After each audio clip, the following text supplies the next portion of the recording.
How important is gambling to you? Because when you would call a game, there would be a veiled reference occasionally with an over-under. Now you're going to go to Vegas and you're going to actually do this for a living. But when you were broadcasting, how important did you have money on every game that you broadcast? No, Dan, that's a very good question. And I stopped putting even a nickel on any game I bought. I'm going to tell you a story. Way back, and we're talking back in the 70s now. Last time I ever bet on a game I broadcast, Tony Berner, legendary Tony Berner. He was the first director I know of working an Army-Navy game who brought back a play after it had been run in that game, and thus the advent of instant replay. And Tony Berner. Well, anyway, Tony was in the truck. We were doing the NBA game. It was Portland, the Lakers, and Tony and I had a bet. It was not with a bookie, but it was man to man. And the youngster's name, I'll never forget, was Johnny Newman, and he was a gunner who came down. And I had the Lakers at about 3.5. They were up in Portland, and he came down and gunned one from way outside. It was ridiculous. Okay, and Portland got the rebound, came back down, covered the number, and I remember jumping on Newman.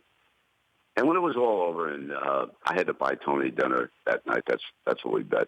And I went back to the hotel. I said, that was crazy. I had no business jumping on that kid. It was a ridiculous shot, and I never bet. A lot of people think I did, but here's what I do think.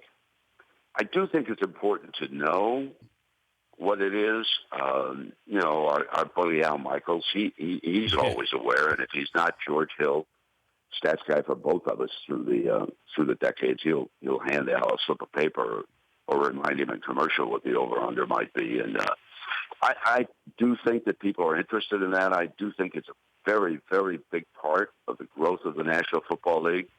Now, listen, I get it. The integrity of the game and the sport, that's the most important thing, okay?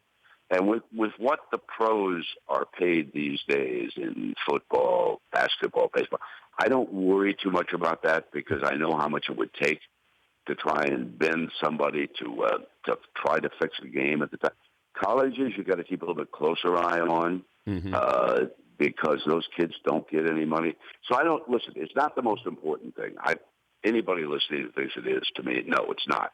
But it is a frame of reference, and it is something to know and something to keep in the back of your mind. I think when you go into a game, certainly we start out joking about the Super Bowl.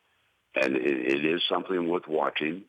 And sometimes when the game is all over and done, as Al certainly has done through the years, the over-under number becomes important to the players who watch it. I just think there are coaches who will tell you they don't know, but they do know because they want to know, what do these guys know that I might not know? The Dan Patrick Show, weekday mornings on Audience.